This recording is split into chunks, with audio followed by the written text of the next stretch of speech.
boa noite a todas e todos.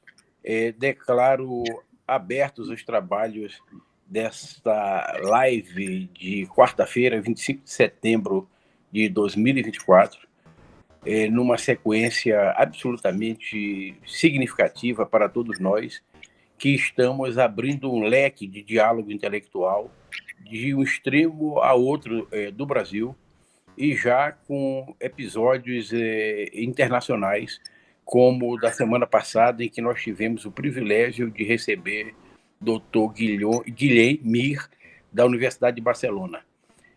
Hoje damos continuidade às nossas atividades, registrando desde já que elas não aconteceriam sem o prestígio da concordância da professora doutora Eda Machado, mantenedora do Centro Universitário IESB, do reitor Luiz Cláudio Costa, professor doutor, bem como da professora doutora Nia Ávila Assunção, coordenadora do mestrado.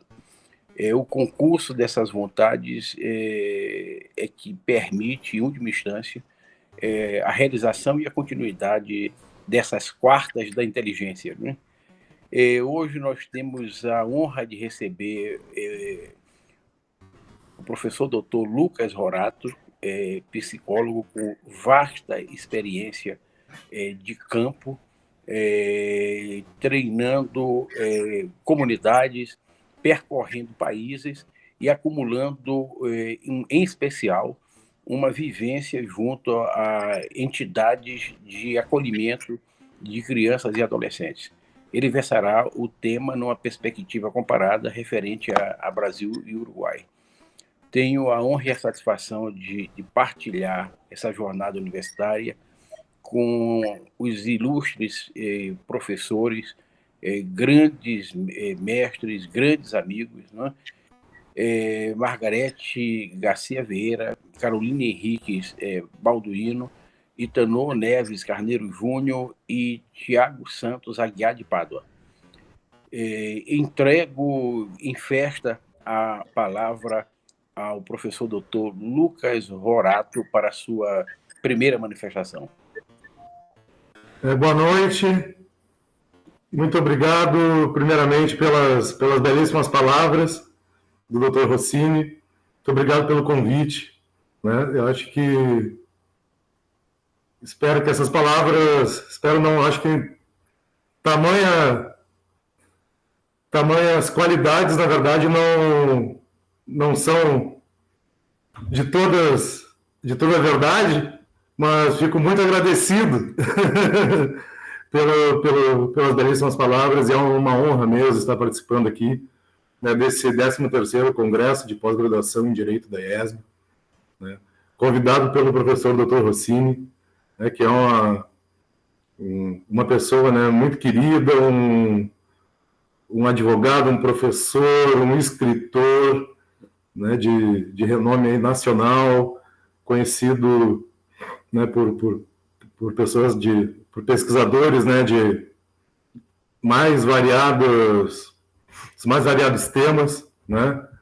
Ele é membro da Academia Maranhense de Letras, Brasiliense de Letras, então é uma honra poder fazer parte aqui dessa conferência hoje, né?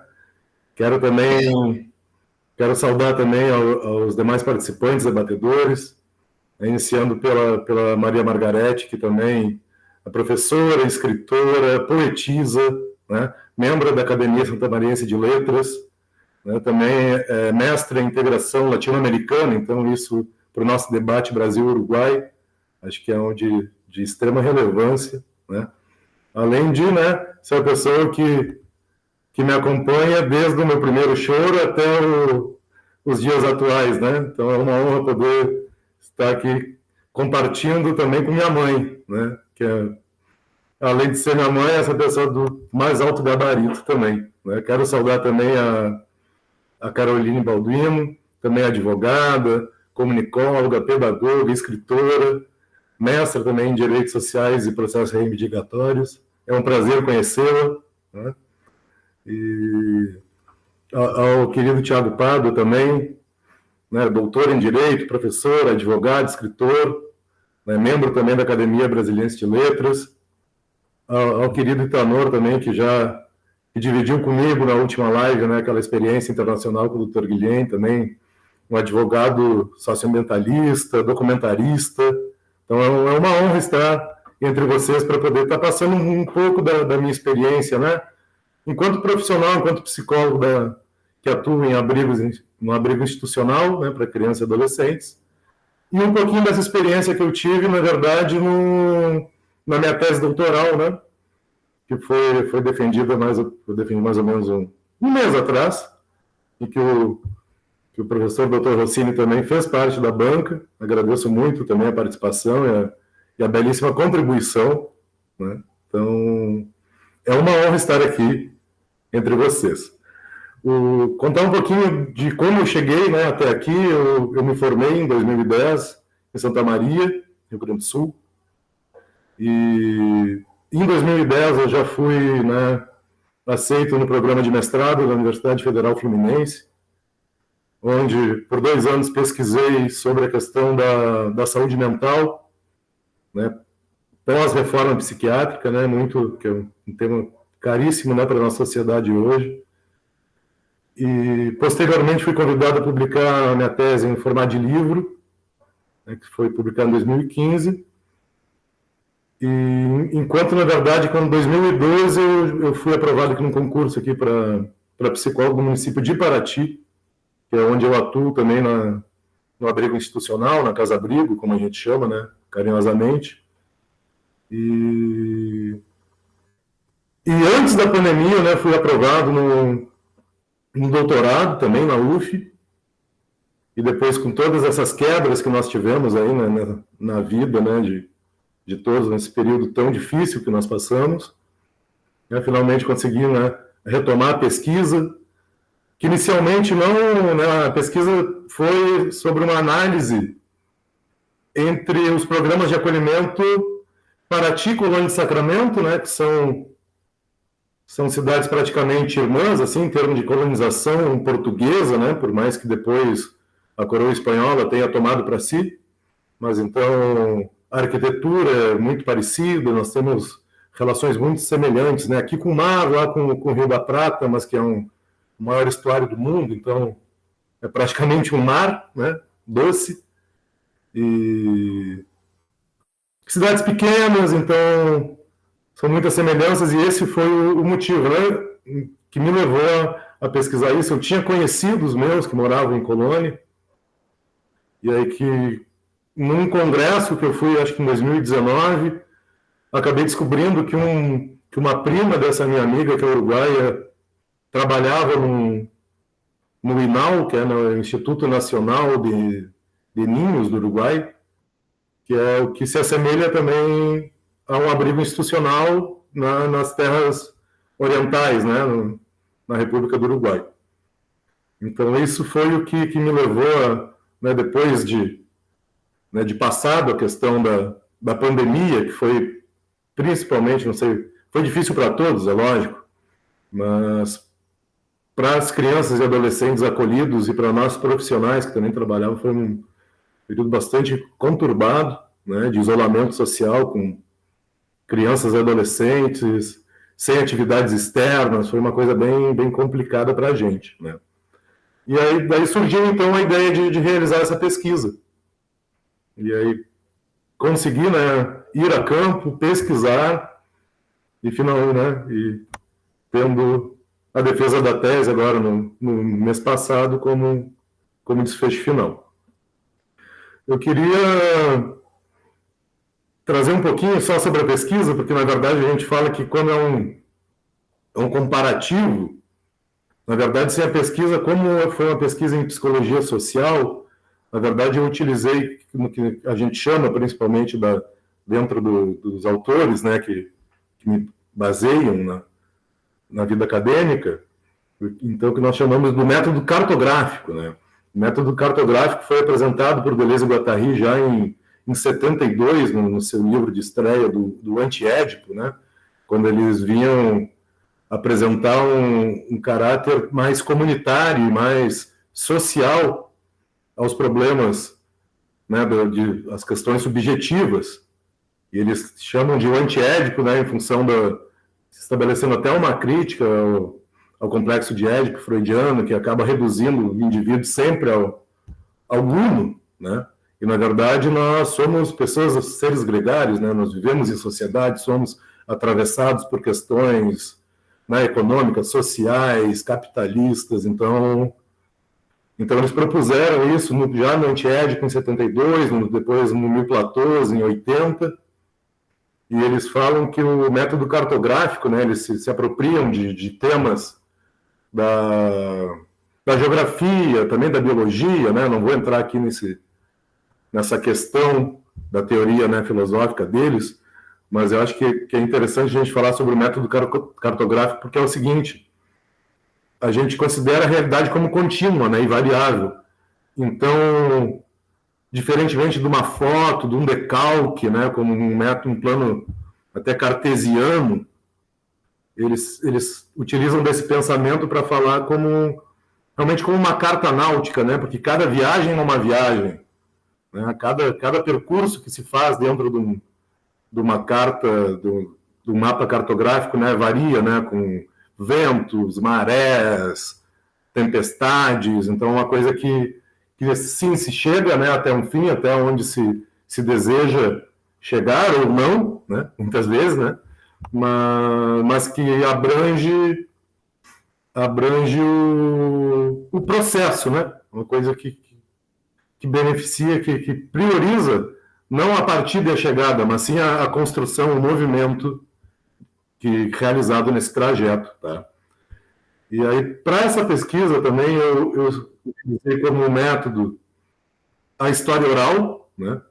E aí, dentro da história oral, eu utilizei como principais, né, pesquisadores, interlocutores, o Alessandro Portelli, que é um italiano, né, na conversa dele com a Eliana Conde, que infelizmente faleceu, que é uma pesquisadora dentro da psicologia e da filosofia muito, extremamente reconhecida, querida por todos. Ela acabou falecendo aí, acho que no começo do ano, e também foi minha parceira na minha pesquisa de mestrado, e que pela abordagem deles, eles pensam a história oral como uma história que traz lembretes da história. Não é uma história oficial, uma história que está em livros, embora mesmo a história dos livros seja baseada em relatos orais, né? Então, eles privilegiam pequenos, assim, como mosaicos, patchworks, né? Como uns pequenos pedaços, né? Porque toda a história está baseada em relatos orais, né? Que nós temos hoje. Então, e aí na questão de como trazer, então, uma história oral para o papel, né? Porque, né, foi apresentada uma tese, precisava ser feito esse movimento de trazer a oralidade para o papel. Então, né, também baseado na ideia do filósofo, nas ideias do filósofo e linguista russo Mikhail Bakhtin, né, que também ele traz o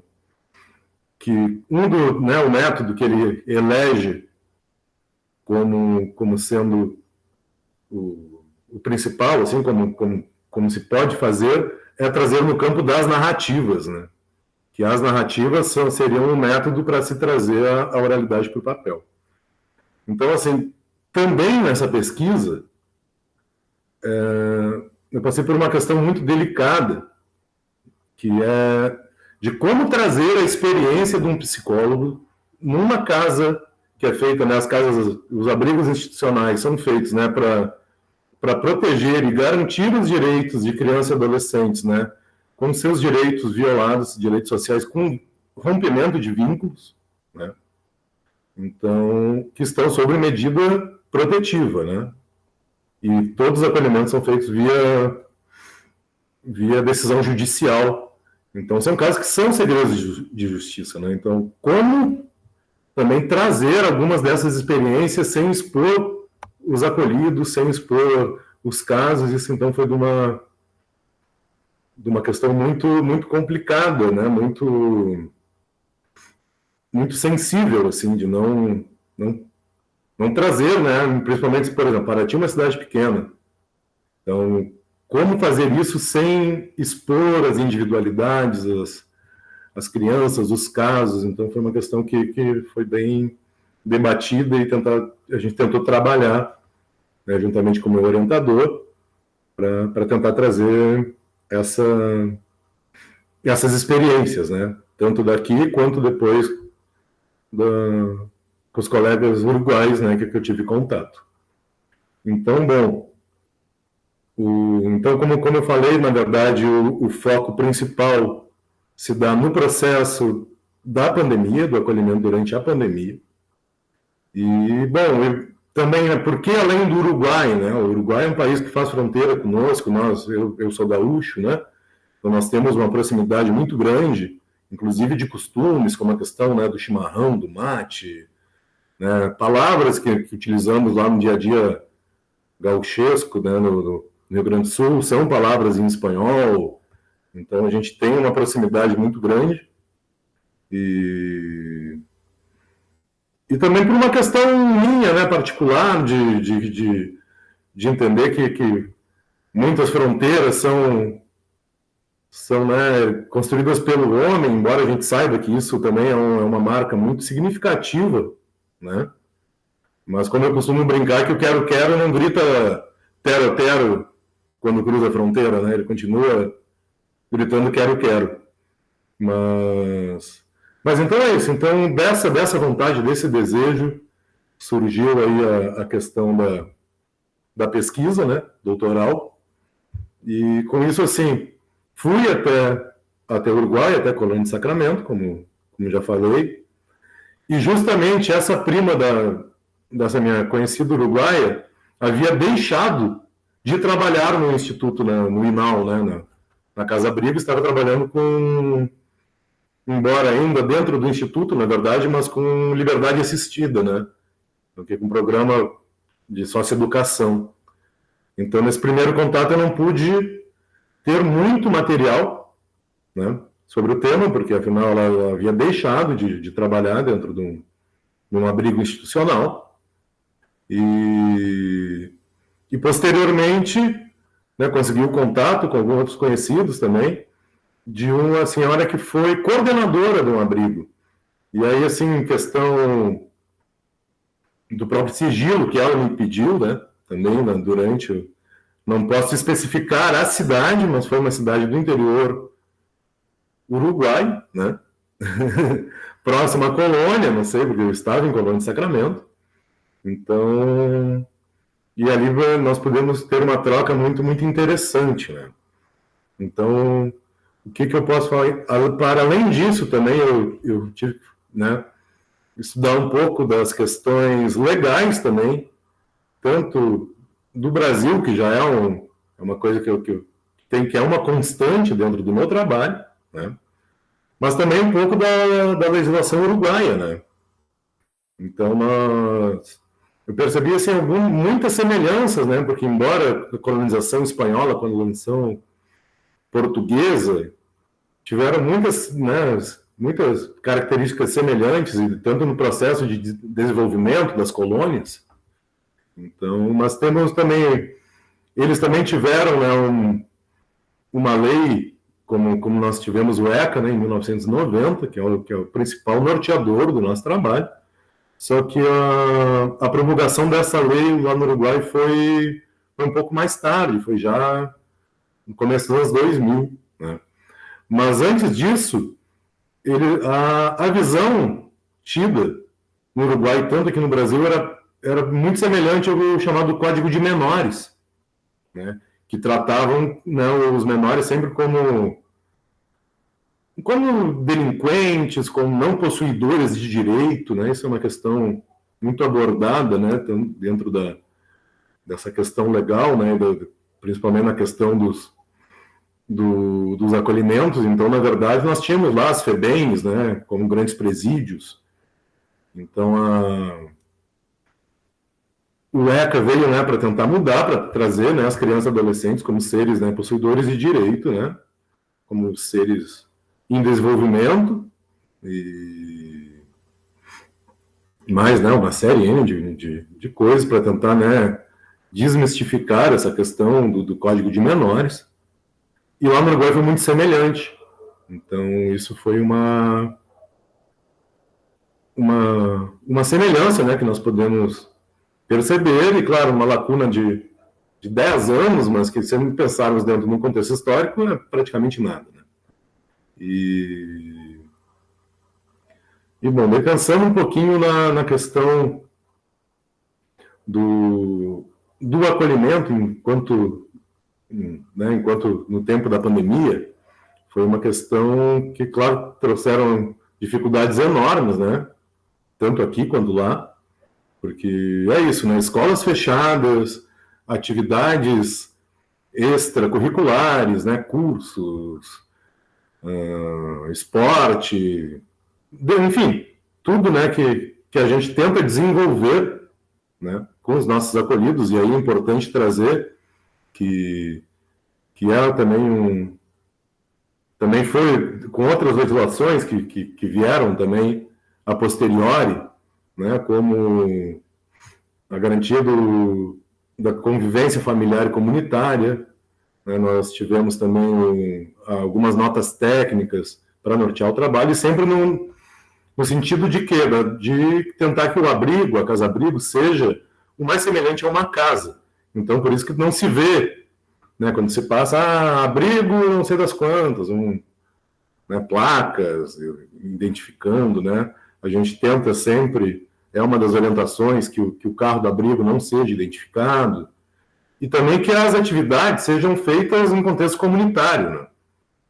Porque, né, pensando assim, a grosso modo, quando a gente é criança, ninguém vem à minha casa e me dá um curso de pintura. A gente vai até o curso de pintura, né? Então, nós vamos até o judô, nós vamos até a capoeira.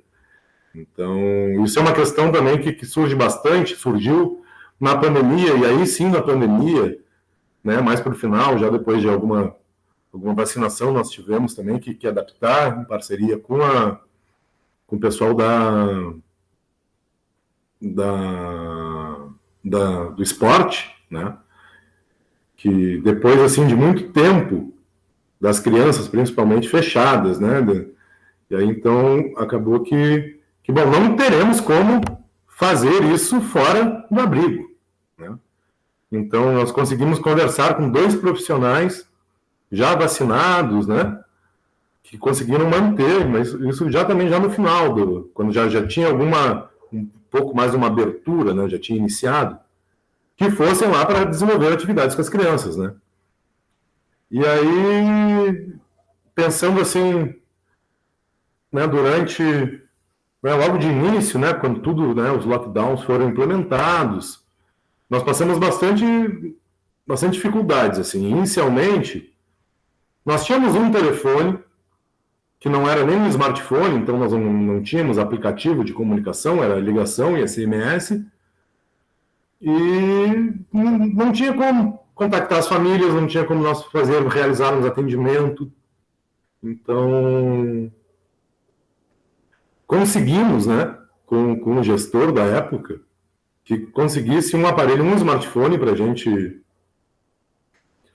instalar um aplicativo de comunicação, e ali sim começar a fazer algumas entrevistas com os familiares remotamente, e também para os acolhidos manterem contato, né, com os seus. Porque é importante dizer que né, a máxima do nosso trabalho é a reintegração familiar, né? A gente tenta, né, trabalhar com as famílias, no caso, para romper a violência, o direito que estava sendo negado para a criança, e reinseri-la na sua família, ou onde, né, na comunidade que estava inserida, né? Muitas vezes não é uma família, mas são os tios, são alguém que cria, né? Mas para que esse vínculo seja restabelecido. E então foi um momento que, assim, as visitas ao abrigo foram proibidas e necessitávamos daquele celular, né? Do mínimo contato.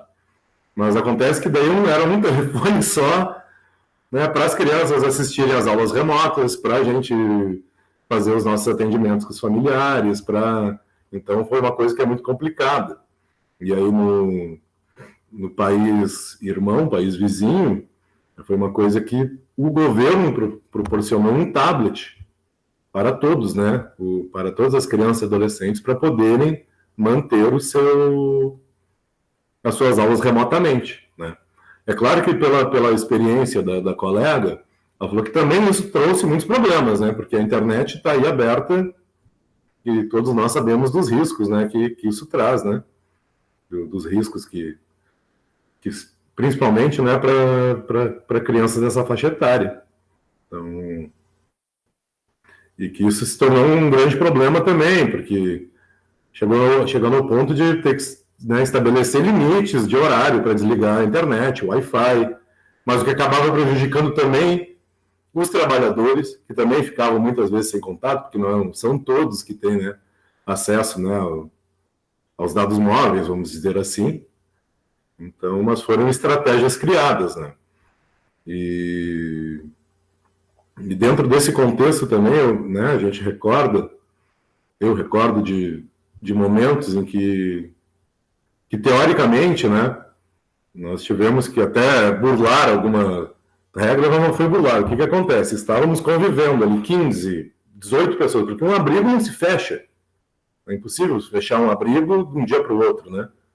Não tem como reinserir crianças, né, que estão passando por situações, né, que levaram ao acolhimento, reinserir nesse contexto. Então, o abrigo não se fecha. Então, a gente precisa, né, de cuidadores que estavam lá 24 horas, de minimamente um motorista para alguma coisa, para alguma compra, cozinheiras, né, o pessoal da limpeza.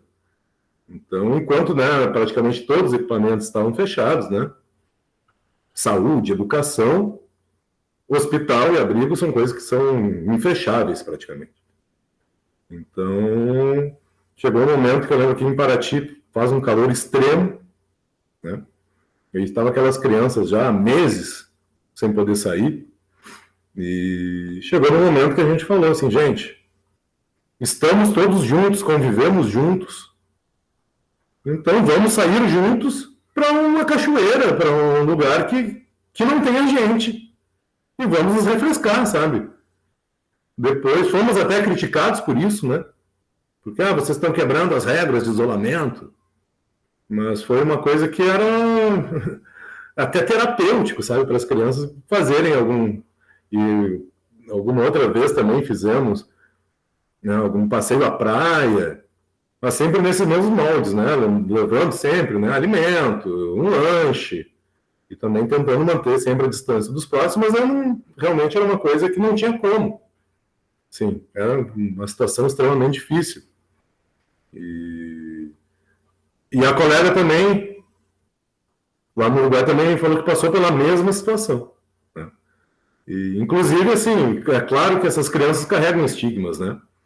Então, além do fato de estar, né, quebrando um isolamento social, e assim, me posicionando, eu fui uma pessoa que foi extremamente rígida nesse começo da pandemia, né? Zelava muito, assim, mesmo sozinho no carro, eu andava de máscara, né, sem ter pessoas em volta, mas inclusive fui criticado, o Lucas lá que está reclamando que todo mundo quer que use máscara, que não sei o quê, e tá lá na cachoeira com as crianças. Quando eu falo cachoeira, gente, não é uma cachoeira volumosa, né? É um riozinho, assim, com água pela canela, que não oferecia risco, né, para ninguém. Então, mas isso também foi uma dificuldade, uma saída encontrada também pela colega uruguaia, e claro, né, além de estar quebrando isolamento, são os delinquentes, né, porque a população também não sabe que essas crianças estão ali porque são vítimas, né. Tem muita gente que acha que estão cumprindo, são pivetes. E também, assim, né, a gente pode pensar que é uma situação também complexa, porque muitas crianças que passaram por situações que passaram, por situações, né, de rua, de abandono, tem muitas crianças que sim, cometem pequenos furtos, cometem pequenos delitos, né? Não, são crianças que são acostumadas, criadas nas adversidades da vida, né? Mas que a gente sempre tenta também ressignificar isso, que é uma questão que é muito, muito, muito sofrida, assim. Então, aí a questão também das evasões, né, das fugas, porque nós tivemos que nos adaptar, né? No abrigo aqui que eu trabalho, nós tínhamos uma brinquedoteca e uma biblioteca, e tivemos que transformar esse espaço num quarto provisório de isolamento, né? Porque não deixamos também de receber acolhidos, e como eu falei, convivíamos, né, um número X, e quando chegava uma pessoa de fora, precisava passar por um momento de isolamento, né, os testes também quase não existiam, né? Então, esse acolhimento era necessário. E aí, principalmente, com os adolescentes que fugiam, né? Porque as crianças eram uma coisa mais controlável, por assim dizer. Agora, os adolescentes, 13, 14 anos, fugiam mesmo e faziam uso de álcool, de outras drogas, né? Compartilhavam, né, cigarros e acabavam que retornavam todo dia, toda noite para o abrigo e precisavam minimamente ficar no período de isolamento, né? A gente entendia aquilo. É claro que o quarto não era um quarto externo, isolado, era na lateral da casa, mas era é o quarto de isolamento, né? E acabou que muitos deles, às vezes, entravam em loops eternos, assim, porque, 7 dias de isolamento, daí saíam, voltavam no dia seguinte, mais 7 dias, mas era uma coisa que, infelizmente, né, nós tínhamos bebês, né, a gente tinha uma bebê acolhida, então, né, que não tinha nem esquema vacinal tradicional completo, quem dirá o da vacina da Covid, que, né, foi uma luta, né, para conseguirmos, assim, porque também houveram situações que estavam equipamentos como CAPs fechados, e antes de abrirem foi vacinar todo mundo, e a gente que já estava lá trabalhando a pandemia inteira não tínhamos a vacina, né? Então também foi uma luta. Isso foi uma coisa que no Uruguai não aconteceu, que a vacina foi amplamente difundida, inclusive a vacina comprada do Brasil, né, a Coronavac. Então a vacinação iniciou antes e o processo de abertura iniciou antes, principalmente dando abrigo, né? Mas sobre essa questão das evasões, a colega relatou que lá eles eram um pouco mais duros com relação a isso. Que quando essas evasões se tornavam rotinas, esses adolescentes, né, em sua maioria, eram transferidos para unidades mais fechadas, né, que não tinham, talvez, esse caráter de casa, como é mantido, né? E bom, é importante também falar um pouquinho do trabalho do psicólogo no abrigo, porque a gente trabalha dentro de uma equipe técnica com assistente social, coordenação, enfermagem, e o psicólogo não faz aquele atendimento clínico, né, que a gente está acostumado, do psicólogo, 50 minutos, uma vez por semana, 2 vezes por semana. A gente faz, sim, orientações, fazemos o atendimento, né, às famílias, aos parentes, às pessoas com vínculo, mas todos, né, inclusive esses atendimentos foram suspensos, né? Então é claro que uma orientação, uma conversa acaba por ser terapêutico, mas não é uma terapia, né? Então até as terapias também foram suspensas, atendimentos psiquiátricos, neurológicos. Então foi realmente uma coisa muito, muito complicada e também uma situação que foi compartilhada também com a colega, né? Então, assim, na verdade, quando eu sei que é uma história muito recente, né? Mas é uma coisa que vai ficar aí para a gente aí como um marco, né? Para todos nós que sobrevivemos e persistimos aqui. E então foi mais no intuito de trazer e também assim não trazer uma história, né, estanque, que se não trazer para como ir adiante, né? Eu acho que a grande questão da história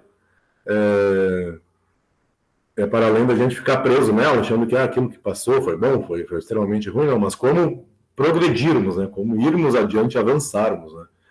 E também tem né, usando um pouco, tem uma passagem do Nietzsche que fala sobre isso, que a gente precisa da história como as plantas precisam da noite, né? Mas que também precisam do sol. A gente também não pode ficar somente preso a esse paradigma, mas também precisamos ir além, né? E, bom, para encerrar um pouquinho a minha fala, e também um pouco com base nisso, eu separei uma passagem do Walter Benjamin, também, que é um autor também que eu utilizei na discussão, na pesquisa, que fala o seguinte, né? Não somos tocados por um sopro do ar que foi respirado antes. Não existem nas vozes que escutamos ecos das vozes que emudeceram. Então, eu queria agradecer o espaço, né? E não sei se pude trazer todos os temas, claro que numa explanação assim, não, a gente não vai conseguir abordar tudo que foi abordado numa tese, mas eu acho que deu para trazer um pouquinho essa relação. É claro que eu foquei no tempo da pandemia, mas nós temos também algumas relações que vão além, né? Como algumas questões legais, como uma questão, né, do trabalho em si. E agradeço o espaço da fala, estou muito contente de poder ter participado e também estou ansioso para ouvi-los. Agradeço muito. Agradeço eu vivamente ao professor Dr. Lucas Horato, em nome do Centro Universitário IESB, e creio que essa explanação, que não tem por objetivo retratar toda a complexidade narrativa da tese, mas extrair dela o essencial e, sobretudo, enfocando em ponto maior os aspectos comparativos entre Brasil e Uruguai, deixando aqueles outros aspectos legais e institucionais propositalmente de fora. Essa explanação é de uma riqueza extraordinária, né? Porque tem conexão com um ciclo pandêmico, não só com ele, mas de maneira central com ele, em que se pode vislumbrar aquele homem em situação de que falava Jean-Paul Sartre, né? O homem exposto a situações limite, né? A situações de fronteiriças, extremas, né? Impactado pelas circunstâncias, né? E sendo, de alguma forma, pessoal, coletiva, institucional, né? Desafiado a construir aquilo que os arquitetos chamam de pontos de fuga, né? Pontos de fuga que são verdadeiros respiradores, né? Respiradores, né? Que permitem vislumbrar a possibilidade de sobreviver, né?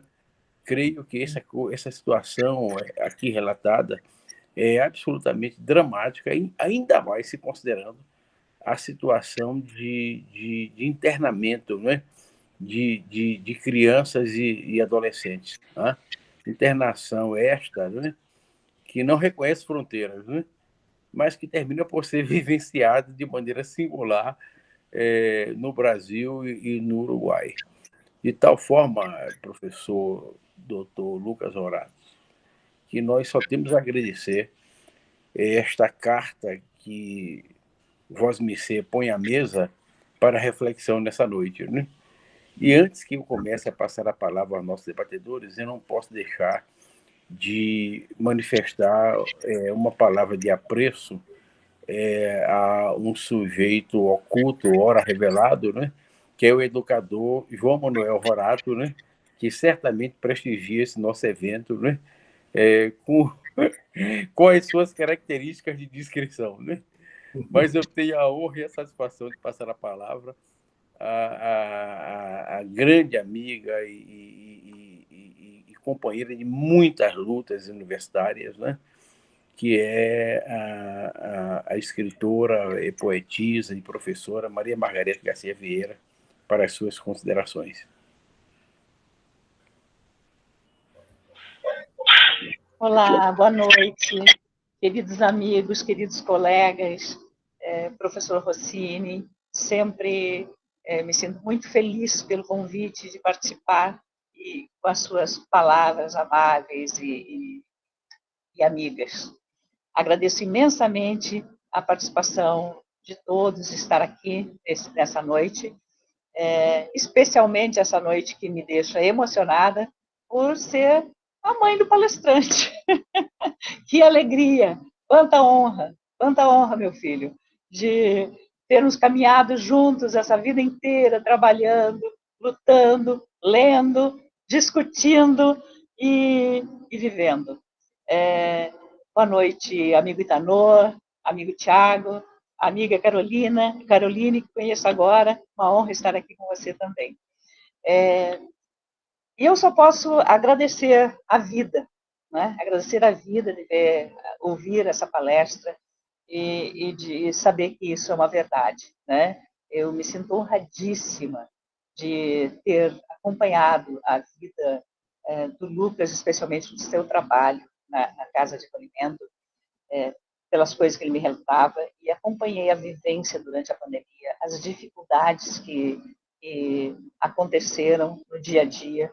Realmente, todos nós parados, todos nós trancados em casa, para sair correndo à farmácia com uma máscara, ou ao supermercado com uma máscara e voltar correndo, e ver que eles continuavam atuando, tendo que circular todos os dias, que estar lá, voltar em casa, com aquele medo horrível das situações que assombravam a todos pelas possibilidades de contágio e de todo o desfecho trágico que aconteceu no Brasil, especialmente, no mundo inteiro, mas aqui muito. Mas o que me deixa assim fascinada é porque é um trabalho de uma sensibilidade, de um amor, de um carinho que eu vejo o Lucas desenvolver, que realmente só pode deixar qualquer pessoa feliz, né? Porque as crianças e os adolescentes merecem todo bom tratamento, merecem amor, merecem casa, merecem paz, merecem família, merecem estudo, merecem esporte, merecem arte, merecem tudo para ter sua formação, né? Mas existem crianças e adolescentes que não estão nessa condição, né? Que passam por situações atípicas, ou de abandono, ou de violência, seja como for, e felizmente tem essas casas de acolhimento, e que é maravilhoso quando conta com pessoas que fazem esse trabalho com um olhar afetivo, com uma presença, com o intuito de efetivamente ajudar. Isso eu tenho acompanhado, sou testemunha disso, e sempre me honrou muitíssimo perceber isso. Me senti orgulhosíssima.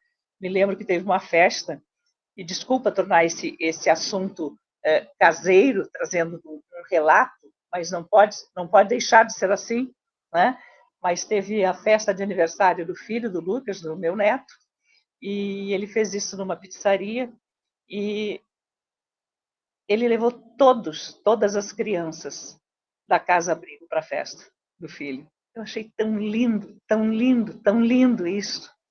Mas isso me emociona muito ver. Planejou com antecedência, convidou 2 cuidadoras para estar lá e levou todas as crianças. Encheu 2 carros lá, pediu ajuda para outro, e saiu da festa ele e outro cunhado dele, e foram buscar as crianças e ficaram lá felizes da vida, participando da festa. É tão lindo, meu Deus, que coisa maravilhosa. E são próprias da pessoa que está lá trabalhando, né? Isso é uma característica do profissional que está lá, não de todas as pessoas, não de todos os profissionais, mas é uma alegria imensa. Assim como algumas vezes levou o filho dele para lá por necessidade de emergência familiar, não tinha onde deixar o filho, estava com o filho e levou para casa junto com as outras crianças, eventualmente, né? Não foi uma prática constante, mas aconteceu. É um lugar de amor, como é uma casa, e com conflitos, como é uma casa, e com dificuldades, como é uma casa, ampliadas, muito ampliadas, porque são muitos adolescentes. Quem é pai e mãe aqui, não sei se todos são, Caroline, és mãe, não? Não. O Thiago, eu sei que é pai. Tá. O Thiago, eu sei que é pai. Itanor é pai, né? Itanor também? Sim. Rocine é pai. Lucas é pai, eu sou mãe. O João Manuel Rorato, citado, está ali. E a gente sabe que não é fácil educar os filhos e educar crianças. E mesmo como professora, eu fui professora de crianças pequenas, e fui professora de adolescentes, e fui professora de adultos. Não é fácil. Agora, na casa, é mais difícil. Na casa é mais difícil, porque dentro das escolas, a gente tem um limite de atuação e de comportamento das crianças e dos adolescentes. Na casa, não. A casa é outra coisa. Então, é muito difícil lidar com crianças e adolescentes nessa situação. E, Lucas, eu só tenho a te parabenizar, a dizer assim, como o teu trabalho é relevante, como o teu trabalho é importante, como eu sou orgulhosa e feliz por presenciar essa realidade. Eu te parabenizo e desejo assim tudo de melhor no teu trabalho e na tua vida, porque tu mereces, a tua dedicação é uma coisa lindíssima. Te amo muito.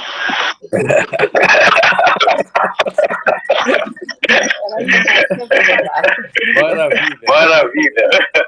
Maravilha. Maravilha. É isso, né? Importante que as nossas emoções aflorem, sobrevivam e se difundam, né? E ainda mais quando essa manifestação está associada à ideia de razão sensível, né? Que é uma forma de ler a vida e o mundo a partir de uma química fina, né? Que permite vislumbrar nos acontecimentos aquilo que eles têm de potência que há de vir a ato, né? Em busca da construção de um mundo menos sofrível, né? Menos doloroso, né? Menos desigualitário, né? Para que, na verdade, as circunstâncias do humano possam, de alguma forma, sair deste mundo de sombras, né? E conhecer as manifestações solares mais do que merecidas, né? De tal forma que eu agradeço vivamente essa primeira manifestação da professora Margareta Garcia Vieira e tenho a honra e a satisfação, não adianta cruzar as mãos, viu? De realizar o chamado à colação, né? da minha querida amiga Caroline Henriques Balduino, que será a nossa conferencista da quarta vindoura, em que, salvo engano, o Lucas será debatedor, viu? Lucas Rorato será debatedor. Tá saindo minha voz? Assim, boa noite a todos. Meu nome é Caroline Mota, eu sou advogada e é uma grande satisfação que eu participo deste debate sobre um tema tão importante para a sociedade. Agradeço a oportunidade de compartilhar minhas reflexões com vocês.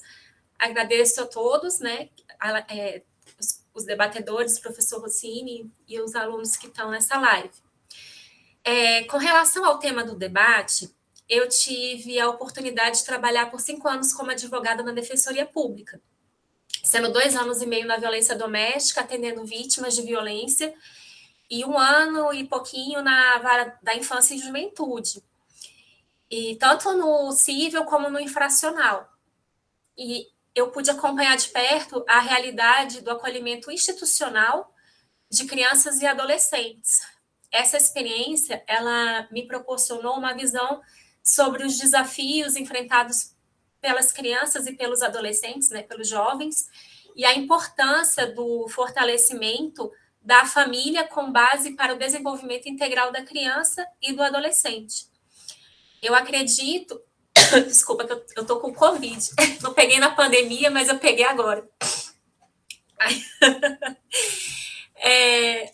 Eu acredito que o acolhimento familiar ele deve ser priorizado sempre que possível, como medida de proteção mais adequada e humanizada, né? Cuidar de crianças e adolescentes neste mundo atual é um desafio, porque a todo momento eu lembro que quando eu era mais novinha, lá para os meus 20 anos, as mudanças eram muito devagar. E hoje a mudança está sendo, praticamente todo dia tem uma nova mudança, a inteligência artificial e tudo. Então, essa constante transformação, principalmente com o avanço da tecnologia, o que eu pude perceber, principalmente na pandemia, que eu fiz meu mestrado também com crianças e adolescentes na época da pandemia, é que os jovens hoje eles estão mais acostumados às mudanças, mais acostumados com... são mais antenados que os pais. Então, muitos jovens já estão ensinando também os pais na época da pandemia, por exemplo, como o doutor Lucas falou, que a gente ficou em casa, sem acesso às pessoas, né, por causa do contágio que não tinha ainda a vacina. Os adolescentes, as crianças estão mais antenados. Eles, muito, na pesquisa que eu também fiz, eles estavam ensinando os pais a usarem o WhatsApp e outros aplicativos, porque praticamente tudo ficou online. E as mudanças também, elas mudaram a criação desses jovens, né? Então, é preciso olhar com cuidado para esses jovens, né, e acompanhar o psicológico e a promoção de valores como respeito, empatia e cidadania. Agora a gente pode falar também de nomofobia, que os jovens eles estão vou colocar entre aspas, viciados nas telas dos celulares e dos computadores, que muitos já ficam desesperados quando estão afastados de tela, estão passando muito tempo. Isso tudo foi provocado também pela pandemia. Então, assim, a gente tem que ter um cuidado sensível com a saúde mental, porque eu estava conversando com um psiquiatra que eu conheço, ele falou que trouxe mais ansiedade, trouxe mais obesidade, porque fica muito mais tempo na tela, no computador e tal. Então, assim, eu achei muito relevante o seu tema, com a questão dos abrigos. Eu, pela passagem que eu tive na Defensoria Pública, que eu saí agora em março desse ano, eu vi que o Poder Judiciário está mais humanizado, as defensoras, elas vão nessas casas de acolhimento, elas conhecem, não é um CPF ou um número a mais que está na casa de acolhimento, elas conhecem, a gente pega o processo, cada criança, adolescente que está ali, tem um cuidado, tem um telefone, eu tive o contato com o telefone das casas, Casa de Ismael, Casa Padre Cícero, algumas casas que a Defensoria trabalha. Então, assim, eu pude ver, tem foto, tem todo carteirinha de vacinação, tá tudo lá computado, tudo anotadinho, como uma pasta mesmo, sabe? Então, existe todo um cuidado quando a gente ia conversar com a mãe ou com o próprio adolescente, a gente tinha todo um cuidado de como se dirigir, porque ali por trás tem toda uma história de vida, né? Muitos passaram por abusos ou foram tirados das ruas, ou a família nem sabe quem é a família. Então, assim, existe essa sensibilidade do judiciário, tanto dos juízes, que acho que eram três juízes da Vara da Infância que atende ali onde é o antigo CAJ, na Asa Norte, tanto dos promotores de justiça, que tem todo um cuidado. E eu fiquei mais na adoção, na destituição do poder familiar e na guarda. Então, assim, é um passo muito grande, né? Como o doutor falou, que a gente saiu do Código de Menores de Melo Matos, foi para o ECA de 1990, ele trouxe várias garantias, vários direitos e a Constituição também, né? Ela fortificou mais a questão do direito da criança e do adolescente. Então, assim, parabéns pela sua explanação, foi de grande valia o conhecimento que eu pude ter hoje, sabe? E é muito importante a gente abordar e estudar e compartilhar esse tema que é tão importante e sensível para todos nós, porque a criança hoje vai ser quem vai ser o nosso presidente amanhã, serão os médicos, serão os advogados, eles que vão tomar conta da sociedade da gente, né? E é preciso ter cuidado com eles, ainda mais agora com as novas tecnologias. Hoje mesmo saiu na Globo a questão da pedofilia, pela internet, os cuidados que os pais têm que ter, porque as crianças elas vão para o quarto se conectar, elas não vão mais para o quarto se desconectar. Porque antes a gente ia para o quarto para dormir, no máximo ler um livro, descansar. Hoje não, está tudo interligado, tem o celular, os jogos online, que também os jogos não são só mais para jogar, eles têm um grupo compartilhando informações de jogos e de shows. Então, as próprias roupas, tudo está conectado. Então, assim, a gente precisa ter esse cuidado maior com este público, né? Que é um público que ainda está em formação. Agradeço a todos. Muito obrigada. Professora Caroline Balduino, eu que agradeço a sua participação. Sou testemunha presencial do trabalho por si desenvolvido, que terminou sendo publicado em livro, com uma sensível preocupação com a questão da massa de propaganda sobre a criança, tendo em vista a sua exposição compulsiva ao consumo, né? E a necessidade de defendê-la dessa pressão do mercado. E, em parte, esse será o tema da sua locução na semana vindoura, com novas nuances, novos aspectos, porque, como bem colocado, né, a cada dia surge uma novidade, uma estratégia, um caminho, né, que não é necessariamente emancipatório de libertação, de tal maneira que a sua locução é de alta sensibilidade nesta noite, e nós já podemos esperar na quarta vindoura, né, em seguida a essa preocupação com a criança e o adolescente, a sua palavra relevante e referente a uma matéria de grande sensibilidade humana. Agradeço, e no tocante ao livro a que me reportei, eu quero dizer que quando da avaliação da tese doutoral de Dr. Lucas Horato, eu fiz questão que se consignasse em ata a recomendação da publicação do trabalho em livro, que é um trabalho de um recorte absolutamente diferenciado, inusitado em muitos sentidos, porque tem uma dimensão existencial e outra dimensão institucional. As duas estão casadas, mas eu jamais havia visto numa tese doutoral essa técnica expositiva, o que faz da tese doutoral em questão um acontecimento que precisa ser compartilhado por toda a comunidade de pensamento do Brasil e do mundo. De tal forma que avançamos conferindo a palavra ao professor Itanô Neves Carneiro Júnior, que traz consigo uma experiência absolutamente singular, que é de inserção em comunidades diversas, quer dos povos da floresta, quer de quilombolas, quer de indígenas, fazendo dele uma voz sempre diferenciada na percepção das questões que são trazidas ao debate. Eu vou cometer uma inconfidência. Hoje, a legenda, né, digamos assim, que identifica o WhatsApp do professor Itanô Neves Carneiro Júnior é esta: causa indígena, né? De tal forma que eu passo a palavra à causa indígena, né? Boa noite, professor. Essa é outra causa complexa, né? Infância indígena não é fácil. Se a infância em centro urbano já é complexo, a parte indígena super complexo. Mas eles têm um ditado que eu acho bem interessante, que eles dizem que às vezes a gente precisa de uma aldeia inteira para cuidar de uma única criança.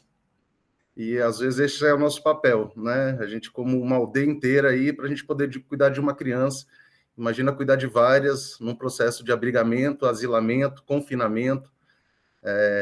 Eu queria dizer que o trabalho do Dr. Lucas, ele impressiona realmente, professor, porque é um relato autoral de um processo histórico, né? Alguém que viveu uma situação como a que ele viveu num período de humanidade como todos vivemos, é realmente interessante de perceber. E, como ele disse, aqui estou, aqui estamos. Então, se aqui estou e aqui estamos, eu acho que a gente tem esse compromisso. A gente vem de uma cultura já muito antiga, que essa questão da criança e do adolescente, assim como os indígenas e os quilombolas, eles são quase seres indefinidos, né? eles são indefinidos em muitas das suas dimensões, né? Essa questão do trabalho que hoje a Defensoria faz de identificar, eu sou de um tempo ainda que a gente tinha o CRT, eu trabalhava com o pessoal de massagem Chantala no Centro de Recepção e Triagem do Judiciário, que era um processo, assim, super complexo, né? Porque o que levam essas crianças, esses adolescentes, a essas condições de abrigamento, nem sempre essa condição de marginalidade, né? Você tem desde os órfãos do feminicídio, que é um tema que pouco se fala, a gente às vezes retrata muito essa condição do feminicídio, né? Do assassinato da mãe, muitas vezes, da prisão do pai, e essa criança que se tornou órfã dessa situação, como lidamos com essa situação? Simplesmente enclausuramos em sistemas fechados, né? Socioeducativos em meio abertos, enfim. É uma discussão que a gente do direito ainda vai ter que se debruçar sobre ela. E é interessante a abordagem do Dr. Lucas, porque ele traz uma visão muito particular dele sobre a vivência. É muito interessante você perceber as dificuldades, né, as carências, as ausências, e que qualquer protagonismo que se tenha, você rapidamente é confrontado por todo o sistema. O sistema está muito pronto para confrontar qualquer tipo de iniciativa, e muito pouco preparado para acolher a condição humana, e de condição ainda mais especial, que são essas criaturas em formação, né? Então, assim, impressionante, eu fiquei bem feliz, realmente, professor, de ler o trabalho, de ver a matéria, de saber da importância da matéria. Mais interessante ainda, por serem eles dessa região de Santa Maria, que é uma área universitária no Rio Grande do Sul, com bastante, enfim, um polo de conhecimento, e essa diferença entre o Rio de Janeiro e o Uruguai, pelas zonas costeiras, porque aí a gente não pode olhar essas regiões pela visão da terra, né? Eu acho que a gente tem que olhar essa turma aí pela visão do mar. E essas foram regiões assim que a gente tem desde o Cepete Ariju, que foi uma figura que fez com que Espanha e Portugal se unissem para combatê-los. Então, o Brasil é tão importante que é uma região em que os dois maiores colonizadores da época, ali nos idos de 1700, se uniram para combater as culturas tradicionais locais de uma forma muito violenta, né? As guerras guaraníticas, as cenas das guerras guaraníticas, os conflitos, aquelas regiões das missões são regiões, assim, ainda muito enigmáticas, né, professor? Eu acho que ainda hoje a gente tem alguns enigmas nessas regiões que a gente não conseguiu ainda decifrar, né? Nós fomos envolvidos em guerras, em conflitos, e essas populações são normalmente colocadas de uma forma muito coletiva, não definida, né, professor? E no caso de trabalho com criança, eu sei o quão difícil é você, como diria, né, a nossa doutora Zilda Arnes, para você conseguir que uma criança consiga 1 quilo no organismo dela, é um esforço também de milhares de pessoas. Então, a gente, nesses universos, você precisa de muita gente para lidar com, às vezes, um único indivíduo. E a gente sabe que essa parte, volto a dizer, a gente vem de uma sociedade que a gente ainda está discutindo as relações da Xuxa e as Paquitas, né, professor? Já que está se falando das temáticas aí de pedofilia, a gente, que também é uma, né, a gente está numa discussão aí agora sendo posta entre a produtora, a artista e as comandadas. E a gente percebe que esse tratamento infantil é algo ainda bastante delicado, né, professor? Que a gente ainda vai ter que se unir enquanto tribo, realmente, para poder formar cada uma dessas crianças. Eu acho que existe uma carência. E hoje, cada vez mais, né, professor? A gente não vê mais muitas informações, essa coisa de ter muita proteção para a questão da criança. Você tem, de um lado, uma super abertura a tudo que está acontecendo, e, de um outro lado, um super sigilo onde nada se sabe. Né? Quando você vai lidar com essa questão da criança, você altera entre uma super exposição e um super sigilo, né? Então, muitas das pessoas que vão para essas condições de albergamento, e principalmente nessa fase, são vários os motivos que os levam até aquela situação. E isso a sociedade não para em momento nenhum, nem para observar, vai tratar todo mundo como capitães de areia, né? Que é um clássico aí, que trata todos ali como guerreiros marginais, né? Tentando sobreviver ali dentro das condições que se tem. Mas a gente sabe que não é bem assim. Então, assim, eu realmente impressionante o tema, novamente, professor. A gente está indo por uma linha aí bastante forte de temas, são temas bem profundos, que a gente, às vezes, no direito, muito nessa coisa do tecnicismo, do processo, dos CPFs e dos RGs e dessa questão toda, a gente sabe que ainda vai ter que ter uma aproximação dessa multidisciplinaridade, dessa transdisciplinaridade, de processos integrados, em que ninguém é o senhor da razão, a gente tem razões para lidar com aquela situação e melhorar esse foco mesmo da criança. Eu acho que o Brasil infelizmente, é ainda um material de exportação brasileiro, né? A criança, a mulher, algumas situações, o Brasil ele tem diversas histórias no Rio Grande do Sul sobre sequestro de crianças, adoções por famílias estrangeiras, você tem um universo, essa questão da desconstituição da família originária, eu já vivenciei algum desses dramas e é o que o senhor disse, você chega num ponto que você tem que encontrar alguns pontos de respiro. E eu, assim, como o professor diz, essa coisa da intriga do bem, ela é sempre muito importante. Essa coisa de a gente poder intrigar para o bem, né? Nessa questão que o Dr. Lucas colocou de levá-los a uma cachoeira, as crianças, no primeiro momento, nem eram alvos dessa questão do Covid, né? Por muito tempo se discutiu essa questão de se elas seriam vacinadas, se elas não seriam, e seja lá quem o criou, de que forma o criou, as poupou, porque eu acho que seria muito mais pesado se muitas famílias perdessem aí as suas crianças também durante os processos, que já não foi simples as perdas dos entes mais frágeis, né, professor? Os menos adaptados aí às condições que estão vindo, que não são só decorrentes dessa questão de um único vírus, né, professor? A gente está com vários temas aí em pauta, essa questão da destruição e que isso tem nos causado de impacto real. E nessa questão das crianças, eles são, infelizmente, a primeira linha, né, professor? Eles são essa garantia nossa de futuro. Então, parabenizar, doutor Lucas, é um trabalho realmente muito importante e que, assim, realmente, isso aí tem que ser colocado como um depoimento histórico, né? Eu acho que é um depoimento de vida, é parte da história, é parte da história de quem viveu, e quem viveu, não vai ser retirado. Quem passou pela Ilha do Sol, quem tomou mate, quem entendeu os caminhos, percebe que realmente não tem fronteira, não tem, né? Temos mal e mal uns aos outros. Então, eu acho que eu insisto nessa tese de que precisamos da aldeia para educar os indivíduos. E agradeço, viu, professor? Novamente agradeço aí demais, assim, essa iniciativa que o senhor tem feito, realmente para essa coisa do direito, que a gente, já que é para se fazer política pelo direito, que a gente realmente politize todo o direito, né, professor? Então, vamos politizar todo o direito e tornar ele um instrumento aí realmente de melhor entendimento entre nós. Então, agradeço bastante, viu, professor? Realmente. E parabéns, doutor Lucas. E doutora Margarete, nem vou fazer essa linha do nepotismo, porque eu vou pela linha da intriga do bem, viu, professor? eu nem vou fazer, porque essa é a linha. É isso aí. Eu acho que sua mãe vem fazendo um trabalho junto conosco aí, que você conhece melhor, porque é formado também pela professora.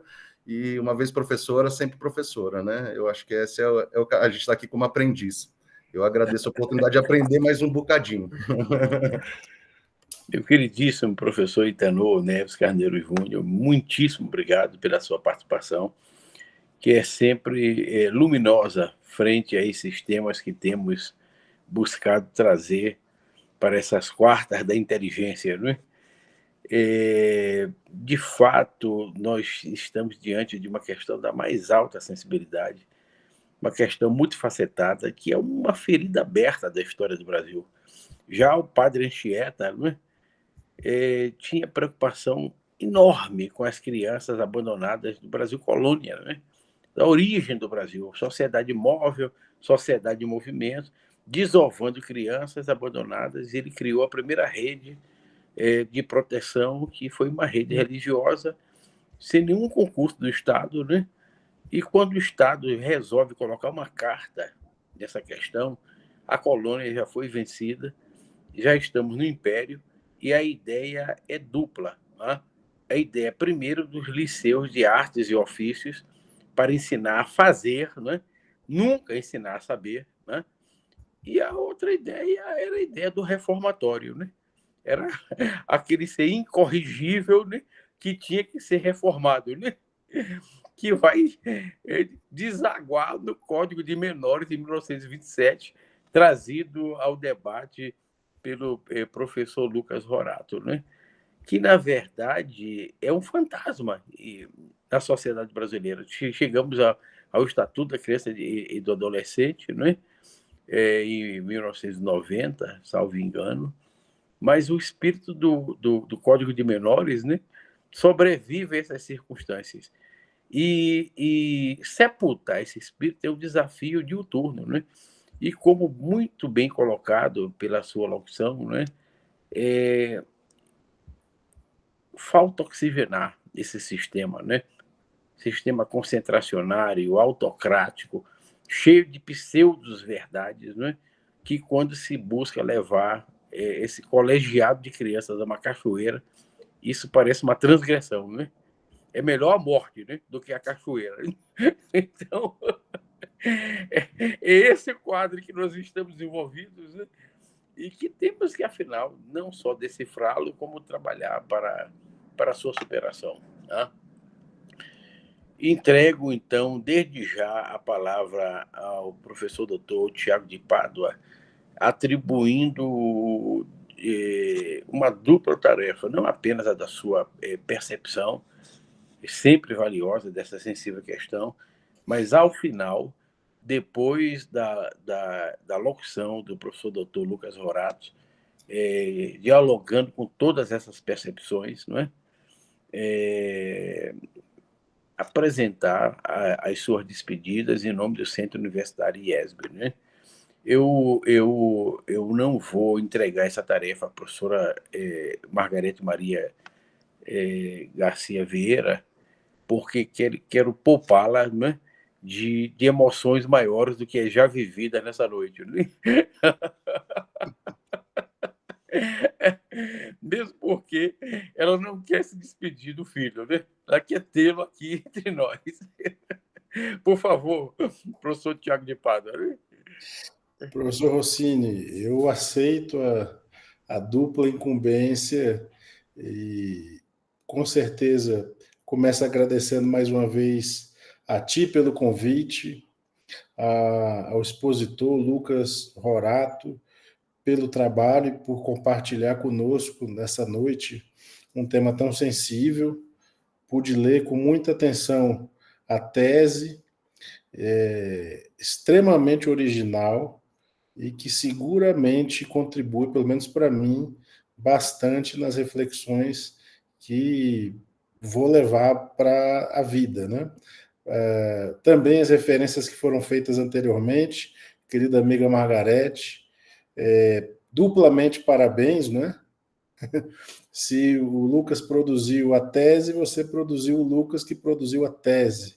Então, o duplo parabéns para você e para o João também, que está nos acompanhando. A Caroline, que fez uma abordagem também com a qual concordo. O Itanor fez também algumas colocações e cumprimento exatamente os colegas que me precederam e a todos aqueles que estão aqui nesse momento, até esse horário. E, professor Rossini, a instituição continua de parabéns pelas quartas-feiras que tem permitido, de forma muito valiosa e variada, essas discussões. Esse tema é sensível. E eu digo, professor Rossini, porque eu, no momento que comecei a fazer a leitura, fiquei muito tocado, porque eu também tive uma experiência muito dolorosa na pandemia, não é? Hoje eu carrego como reflexo que compartilho com todos, né? Eu tomo 8 remédios por dia, em razão das complicações que tive, efetivamente, né? De várias ordens, e das sequelas que ficaram, das negligências que foram aviltantes e muitas, especificamente das autoridades que estavam no comando do país de 2018 em diante, e todas elas devem ser muito bem referenciadas. E, claro, obviamente, quando tive o primeiro contato com a tua escrita, Lucas, me deparei com uma escrita muito tocante. Gostei muito da forma, inclusive porque a forma não foi um culto à forma, a forma foi a expressão de uma verdadeira narrativa mais preocupada. E aí eu descobri, através da leitura, que você se inspirou muito em autores que eu gosto e compartilho, sobretudo Walter Benjamin, para que se afaste da simples referência fria, né, dos fatos, porque os fatos jamais são frios para quem está no calor da sua existencialidade. E por isso me agradou também a forma como tu fizeste aí a inserção dos apêndices, né? A, B e C, e fiquei muito tocado com as formas com que você foi construindo a narrativa. Até mesmo na parte final, quando você fala, já realmente no final, e para mim você disse uma coisa, mas disse muito mais do que uma simples coisa. Quando você fala de encontros, reencontros e despedidas, e fala que tinha esquecido que a água era salgada, né? Me pareceu muito que nós todos estivéssemos provando um pouco das lágrimas, né? Suas ou de quem foi visitado. Então, me pareceu uma metáfora muito, muito rica. Essa perspectiva, para mim, trouxe uma necessidade de uma discussão a partir dessa tragédia, e também compartilho da sua observação nos apêndices, Lucas, quando você fez uma constatação de que nós, no Brasil, temos uma visão que, infelizmente, não é a mais correta, e quando você compartilhou da visão uruguaia, percebeu que eles fazem uma abordagem latina.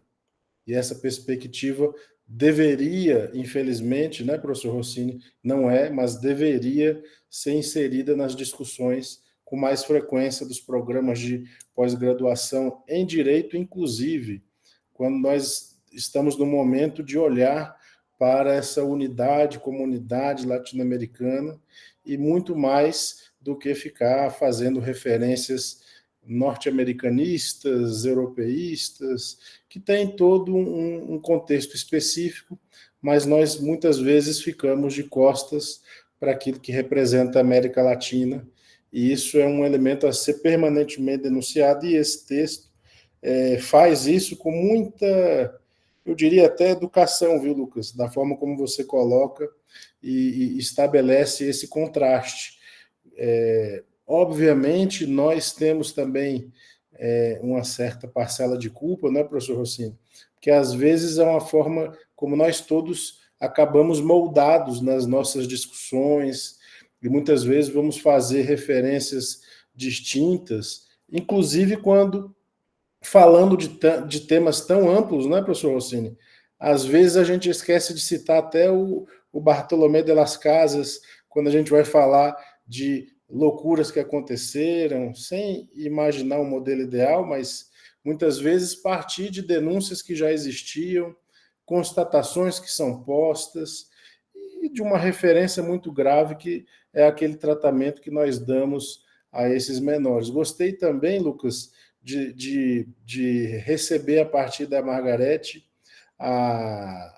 não vou dizer quebra de protocolo, nem referência a outra, mas a cena que ela narrou exatamente do aniversário, absolutamente bonita, tocante, e que nos incentiva, né, a sermos cada um e a cada dia melhores naquilo que a gente costuma fazer. E, se me permitir, professor Rossini, quando eu fui lendo o trabalho do Lucas sobre essa temática, me assaltou de tal forma o já referido Walter Benjamin, e eu acho que é muito expressivo, e que me chamou a atenção, e eu até voltei para fazer uma releitura das famosas 18 teses sobre o conceito de história, do Walter Benjamin, porque elas o tempo inteiro me pareceram presentes na narrativa do Lucas. Eu não vou fazer a leitura das 18 teses, e evidentemente para poupar todos, mas duas dessas teses, professor Rossini, me chamam muito mais atenção do que as demais. A tese número 7 sobre o conceito de história, e a tese número 9 sobre o anjo da história. essas duas perspectivas têm singularidades que se aproximam. A tese número 7 é a tese em que aparece unicamente e pela primeira vez no texto do Benjamin 3 vezes a palavra empatia. Isso é uma das características que eu percebi no trabalho do Lucas, a referência a essa expressão tão rica e tão poderosa, empatia. E também na tese número 9, sobre o conceito de história, também aparece 3 vezes, e pela única vez no texto, a palavra asas. Então, professor Rossini, se o senhor me permitir, eu queria só fazer a leitura das teses 7 e 9, porque aí eu retomo o raciocínio para fazer aqui uma breve reflexão coletiva, nada para além disso, sobre esse trabalho tão bonito do Lucas, tá bom, professor? Vou ser muito breve, tá? É uma perspectiva do nosso Walter Benjamin e uma tentativa de sintonizar uma forma diferente de enxergar o mundo através das discussões sobre, contra ou a partir do materialismo histórico.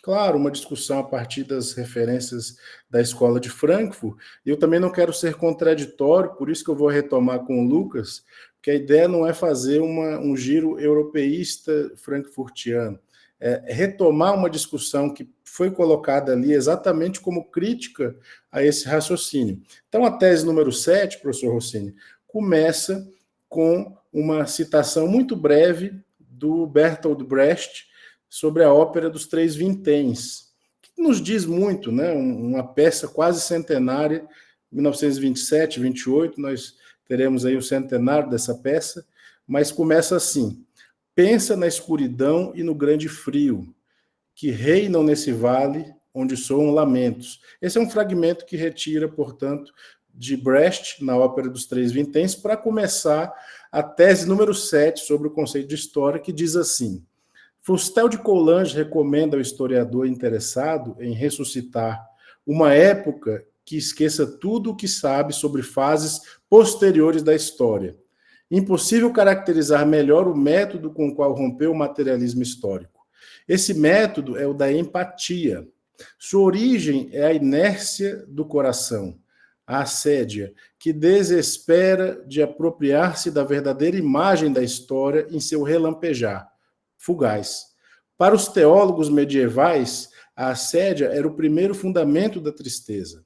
Flaubert, que a conhecia, escreveu Peu de gens, e faz uma referência que também eu retomo na sequência. A natureza dessa tristeza se tomará mais clara se nos perguntarmos com quem o investigador historicista estabelece uma relação, digo novamente, de empatia.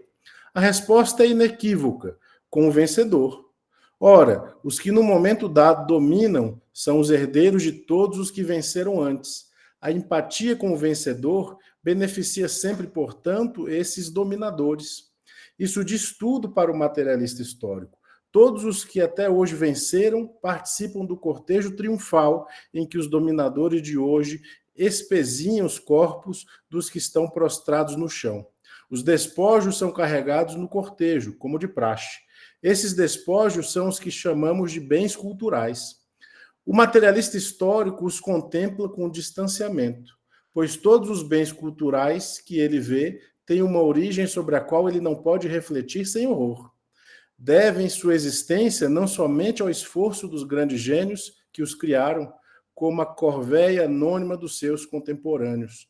Nunca houve um monumento da cultura que não fosse também um monumento da barbárie. E assim como a cultura não é isenta de barbárie, não é tampouco o processo de transmissão da cultura. Por isso, na medida do possível, o materialista histórico se desvia dela. Considera sua tarefa escovar a história a contrapelo. Aqui finaliza a tese número 7. E eu passo brevemente, professor Rossini, para a tese número 9, que é bem curtinha, que fala sobre o anjo da história. E começa citando um fragmento do Gerhard Scholem, Saudação do Anjo. Diz assim: minhas asas estão prontas para o voo. Se pudesse, eu retrocederia, pois eu seria menos feliz. se permanecesse imerso no tempo vivo. E aí ele inicia a tese número 9 sobre o conceito de história. E ele diz assim: há um quadro de Klee que se chama Ângelos Novos. Representa um anjo que parece querer afastar-se de algo que ele encara fixamente. Seus olhos estão escancarados, sua boca dilatada, suas asas abertas. O anjo da história deve ter esse aspecto. Seu rosto está dirigido para o passado, onde nós vemos uma cadeia de acontecimentos. Ele vê uma catástrofe única, que acumula incansavelmente ruína sobre ruína e as dispersa a nossos pés.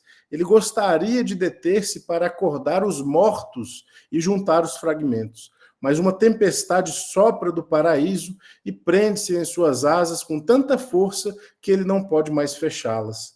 Essa tempestade o impede irresistivelmente para o futuro, ao qual ele vira as costas, enquanto o amontoado de ruínas cresce até o céu. Essa tempestade é o que chamamos progresso. E aqui eu retorno, professor Rossini, Lucas, para fazer uma breve conexão dessa expositiva e, para mim, muito significativa referência.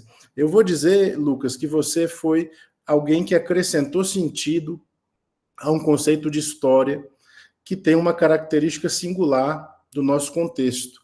Quando o Walter Benjamin cita a referência de escovar a história contra pelo, ele está fazendo algo que é um incentivo a todos nós.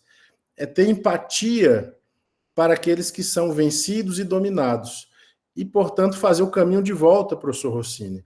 A história contada através das lentes e das lágrimas e do sangue daqueles que, em algum momento, são derrotados. Mas é essa história que faz, de fato, a história ignorada. E você, Lucas, contou uma história belíssima, de maneira belíssima, sobre temas que a gente negligencia com certa frequência. E com relação ao outro contexto, sobre o anjo com as asas abertas, o anjo que abre as asas e que olha horrorizado, eu também gostaria de dizer que eu vi você contando o horror.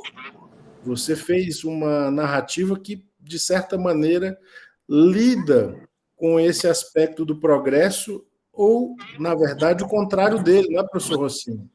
O contrário do progresso que nós temos que chamar como uma coisa naturalizada e distinta. É por isso que eu gostaria de finalizar essa breve observação, Lucas, fazendo apenas uma ligeira observação, não sobre o seu trabalho, mas sobre a forma como nós todos lidamos com essas naturalizações da história, professor Rossini. Muitas vezes eu, num texto, ou outras pessoas que leio, naturalizam aspectos que não devem ser naturalizados. Às vezes nós não nos deparamos como deveríamos com esse anjo de asas abertas, independentemente de qualquer outra questão, e nós também não temos empatia, muitas vezes, suficiente. Nós temos formado, no curso de Direito, e é pelo menos esse contexto que eu tenho como falar, como o Itanu acabou de mencionar há pouco, se me permite também, Itanu, só complementar, a nossa formação jurídica é formalista, ela é uma formação que naturaliza barbaridades, e ela está em pleno funcionamento de formação de bacharéis e bacharelas que estão sendo formadas nessa era, nessa época, pós-pandemia, sem esse olhar mais singelo, sem esse olhar mais tocante, e efetivamente há muito a aprimorar, e a nossa fábrica de bacharéis, a nossa fábrica de doutores, né, professor Rossini, podemos dizer assim, ela precisa ser colocada na alfândega. E essa alfândega nós percebemos na viagem que o Lucas fez, não a viagem física para o Uruguai, não a viagem física para Paraty, Lucas, mas a viagem da jornada narrativa que você nos trouxe. É uma jornada que nos singulariza e nos convida a pensar.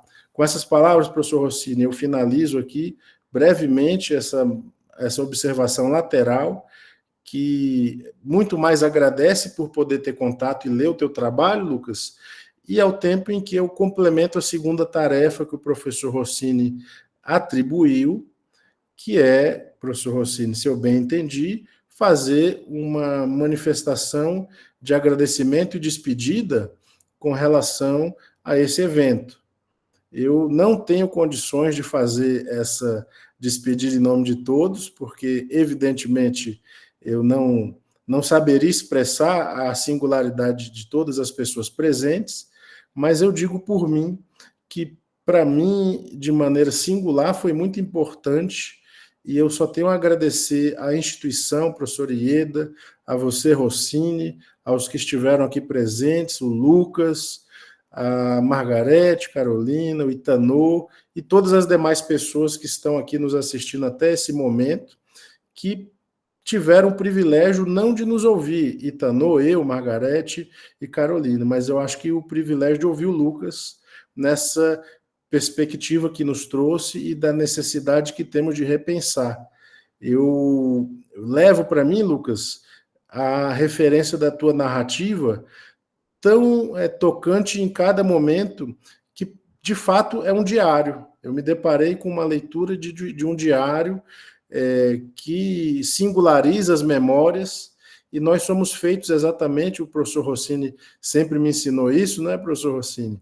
Nós somos feitos nada mais, nada menos do que memórias acumuladas. E alguns autores vão falar idioma minha pátria, mas o professor Rossini já teve a ocasião de falar memória minha pátria, né, professor Rossini? Então, nesse contexto, eu pelo menos dou por finalizada aqui a minha manifestação, e se você ou outros quiserem falar, não tem problema, a noite é belíssima por isso. Mais uma vez, obrigado. Professor Tiago de Pádua, muitíssimo obrigado. Muitíssimo obrigado com a sua palavra, que sempre valoriza nossas noites comprometidas única e exclusivamente com um novo enfoque da inteligência, que é o enfoque que transcende o racional e resgata aquilo que Heitor Villa-Lobos, a caminho do fim da vida, naturalmente, sem o saber, vocalizou um dia em João Pessoa, na Paraíba, ali recebido por José Américo de Almeida. Depois de um concerto magistral no Teatro Santa Rosa, ele fez uma locução sintetizada nessa frase absolutamente magistral, que é o retrato de nossa noite. É o retrato da locução de cada um dos participantes, especialmente da manifestação de Lucas Horato, né? O coração é o metrô do mundo, né? Essa empatia manifestada por Lucas Horato e reclamada por cada um dos seus debatedores e reavivada por si, é tudo aquilo de que nós precisamos para começarmos um processo de reconstrução que não pode ser modesto, né? Que é reconstrução de tudo, né? No tocante às relações humanas, né? E a um mundo melhor, né? Em busca do qual estamos a serviço. De tal forma que eu devolvo a palavra a Lucas Horato para que ele dialogue com cada um dos seus interlocutores. Boa noite, gente. É com muita alegria que eu escutei a todos vocês e agradeço enormemente, no fundo do meu coração, as palavras ditas, as contribuições de todos. Eu queria, antes de começar essa interlocução, que é inclusive um ponto que a Caroline citou, e também o Tiago, acho que passou por todos sobre essa questão, né, que é uma palavra, um termo que a Caroline citou sobre humanizar o Tribunal de Justiça. Eu queria também saudar que, quando eu iniciei a minha explanação aqui, eu acho que eu não tinha percebido, não sei, mas também saudar a doutora Adriele, que é promotora de justiça de Paraty, que está nos acompanhando hoje. Ontem nós tivemos audiência concentrada, que é a audiência de todos os casos, né, do Abril, e ela está presente aqui conosco. A Natália, que é psicóloga do TJ, que também é uma parceira de longa data no nosso trabalho, também está presente.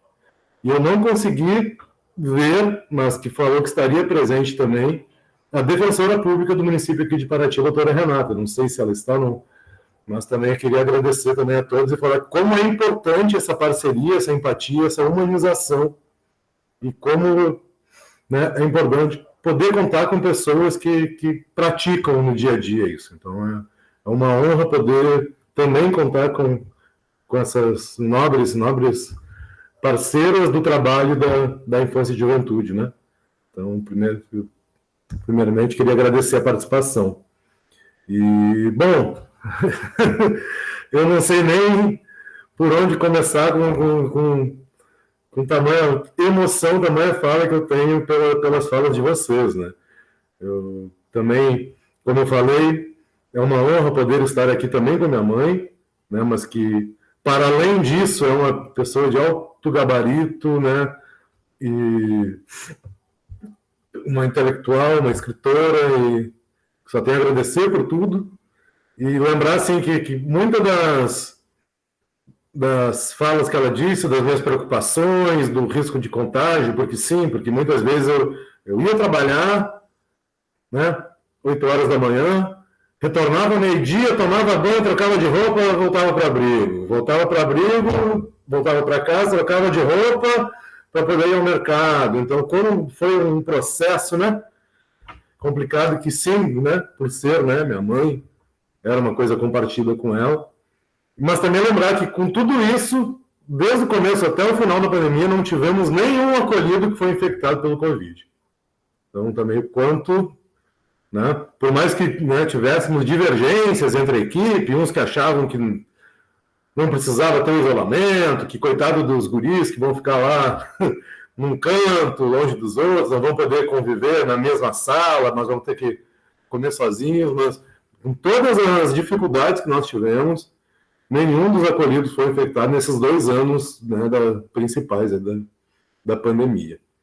E essa cena aí que ela trouxe do aniversário do meu filho, sim, na verdade, como ela mesma disse, algumas vezes, pelo dia a dia da vida, por, né, falta de professores na rede pública, eu tive que levar o meu filho Martinho ao abrigo e lá constituiu amigos, né?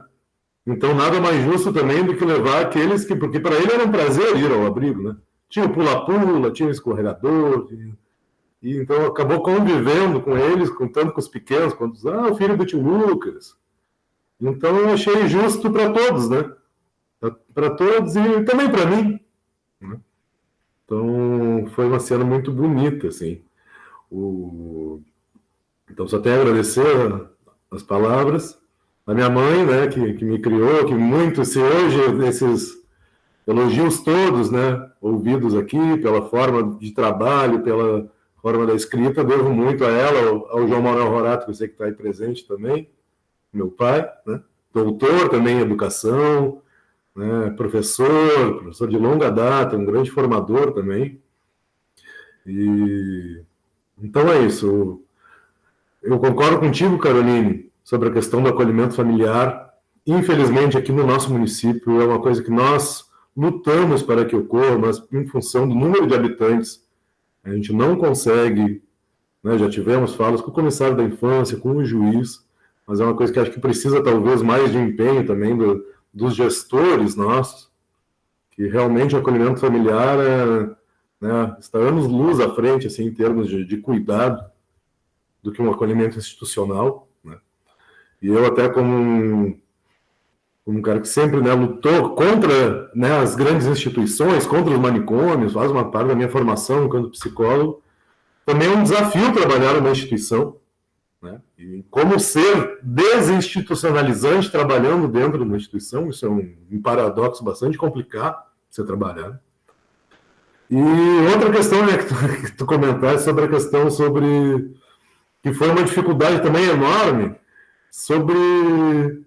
de como se utilizar o WhatsApp, né? Porque era uma coisa que, assim, depois que nós conseguimos o telefone, sim, os familiares são pessoas que, às vezes, né, que com pouca informação, então, além de conseguirmos, né, o contato, realmente até fazer com que aquela pessoa conseguisse clicar no botãozinho para abrir o vídeo, para virar a câmera, para desbloquear o microfone, então isso também foi, né, dentre tantas dificuldades apresentadas nesse período, né, que foi também uma máxima também que ocorreu com muita frequência, assim. Então eu agradeço também muito as tuas palavras, tá? Eu acho que foi pela tua experiência também trabalhando na defensoria, na vara da infância também, é uma coisa que foi muito positiva no nosso debate. Fico agradecido pelas tuas palavras, tá? E semana que vem estaremos juntos, né? Novamente. Bom, agradecer, né, ao querido Tanor também, que ainda iniciou trazendo uma fala minha, né, de aqui estou, aqui estamos, e sim, estamos aqui e resistimos, né? Resistiremos. E fala também que, assim, né, quando aborda a questão dos povos tradicionais, também é uma coisa que é muito interessante, que aqui em Paraty nós temos 3 ou 4 aldeias indígenas, são 2 guaranis, uma pataxó, que se instalou há pouco tempo, porque os pataxós são nômades, né? Eles vieram, acho que da Bahia, se instalaram aqui há pouco tempo, e temos também uma comunidade quilombola. Além de outros remanescentes de escravizados que permaneceram no território, né? E nós tivemos uma acolhida guarani. E foi realmente felizmente, ela conseguia, ela falava bastante em português. Mas foi uma experiência ímpar, assim, que desde a chegada a gente não sabia, nós entramos em contato com o pessoal da FUNAI, a gente não sabia direito o que podia, o que não podia. Trabalho no abrigo extremamente complexo, né? Porque por mais que eu esteja 7 anos no abrigo, cada caso é novo, mas no final foi uma experiência muito significativa para mim. Inclusive, assim, que eu cheguei lá falando, porque eu sei que é um hábito dos guaranis tomar o chimarrão, né? E aí foi um ponto que eu tentei de primeira conexão com ela, só que ela não entendia chimarrão. Daí que eu fui descobrir que chimarrão é K.A. em Guarani, né? E aí, no final, quando teve desacolhimento, retorno dela para a casa dela, para a aldeia, né? Ganhei um pacote de erva mate, de K.A., cultivada pelos guaranis daqui, né?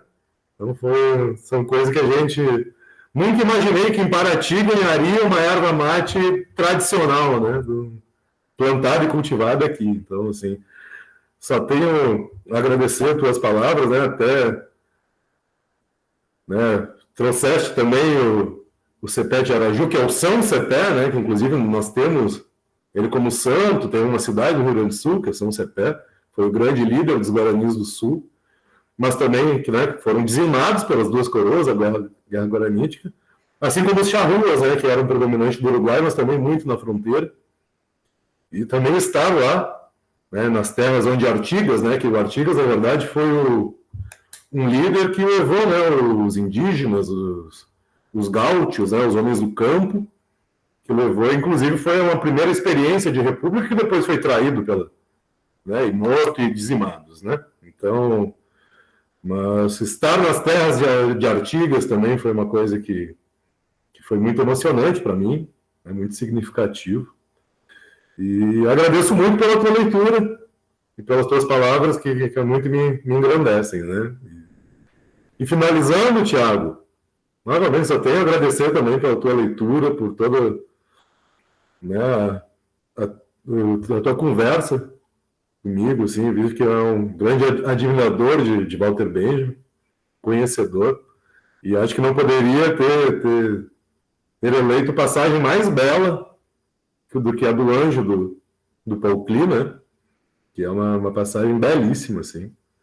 E, inclusive, assim, depois que eu conheci essa passagem, fui procurar o desenho do Anjo, do Paul Klee, e falei, nossa, mas só Walter Benjamin conseguiria ver com tanta beleza, né, no desenho, porque quando eu tive, nossa, dos olhos que miram para trás, eu falei, nossa, realmente, mas é uma passagem das mais belas, assim, não que eu seja um grande conhecedor de Benjamin, estou iniciando, assim, no estudo dele, né?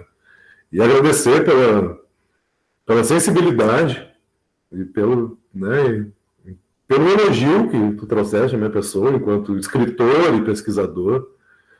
E realmente, né, também essa pesquisa foi uma área de respiro, foi um momento que eu me afastei do trabalho e falei, bom, vamos embora. E foi uma coisa que, né, ressignificou, reoxigenou. Também em mim, enquanto profissional da briga, enquanto pesquisador, enquanto pessoa, né? Eu acho que as águas salgadas, como tu muito bem trouxeste, vão muito além do que uma crise hídrica, né? As águas salgadas vão, né, agora que temos a água salgada já no norte, né, em função da seca toda, mas vão muito além do que uma crise hídrica. Então eu só tenho realmente a agradecer a todos vocês, agradecer ao Dr. Rossini novamente pelo convite. É muito bom, né? É uma questão até da transdisciplinaridade, poder estar no meio de advogados, uma pós-graduação do direito, né? Então, também é uma honra para mim poder fazer esse debate em outras disciplinas. E realmente foi muito bom poder participar aqui com vocês. Sou extremamente grato a todos pelas belíssimas palavras, pelos elogios, e estamos juntos e vamos seguir resistindo, lutando pelas crianças, lutando pela dignidade dos nossos povos, né? Sejam brasileiros, uruguaios, colombianos, porque eu acho que realmente sim, nós precisamos de uma unidade maior latino-americana, não estamos sozinhos, embora sejamos o único país que fala português, tem muito mais semelhanças, né, do que uma mera dificuldade linguística que até um portunhol resolve, né? Que eu não sou estudado em espanhol, mas consegui me comunicar, fazer a pesquisa, né, ler os textos, né, das universidades de lá, então eu realmente só tenho a agradecer por essa belíssima noite, viu? Belíssima, né, convite de poder estar presente aí com vocês. Bom, muito obrigado. Caríssimo Lucas Horato, nós é que agradecemos, porque desde a cristalização do teu trabalho, que é fruto de uma experiência existencial e intelectual, nós podemos servir esse prato de resistência, né? Que inspirou essas locuções todas e essa dialogia a partir da tua manifestação final, fazendo com que essa noite realmente se torne uma noite absolutamente memorável, com a percepção de que amanhã ela estará no YouTube, disponível para brasileiros, latino-americanos e cidadãos do mundo, né? Porque nós estamos realizando um trabalho que é um trabalho de reversão de uma tendência histórica, né? Segundo a qual nós olhamos, ouvimos, falamos e pensamos segundo a língua do outro, né? Nós estamos, na verdade, fazendo um trabalho de reversão porque nós estamos lendo o mundo a partir de nossas circunstâncias. Circunstâncias com dicção, com tonos, com cor, com luz, brasileira. Tá? E acrescentando a tudo isso, né, a nossa voz nessa sinfonia universal que trata de uma só questão, que foi retratada por Guimarães Rosa com muita felicidade, quando ele disse em Grande Sertão Veredas, né? O que existe é homem humano, né? E esse homem humano, né, está no rio de nossa aldeia e está no mundo. E é em busca dele que nós estamos, e é em função dele que nós trabalhamos e vamos fomentá-lo e torná-lo real nas nossas quartas da inteligência. De tal forma que eu só tenho que absolutamente agradecer a tua presença, a tua locução, renovando este propósito de que tua pesquisa seja disponibilizada em livro o quanto antes, e agradecendo a cada um e a todos que ficaram em sala virtual e que, sobretudo, participaram desse debate. Professora Maria Margarete Garcia Vieira, professora Caroline Mota Henriques Balduino, professor Itanon Neves Carneiro Júnior, professor Tiago de Pádua, Tiago Santos Aguiar de Pádua. Tá? De tal forma, Lucas, que eu te agradeço e renovo o convite para futuras participações, já antevendo que na quarta-feira vindoura teremos a locução de Caroline Balduino e a tua participação como debatedor. Obrigado a todos e sigamos, né? E como dizia o Padre João Moana, né? Em São Luís do Maranhão, né? Avante, avante, que atrás vem gente, né? Sigamos, né? Sigamos, né? Adiante, né? Muitíssimo obrigado. Beijo no coração de todos. Até a próxima. Thank you.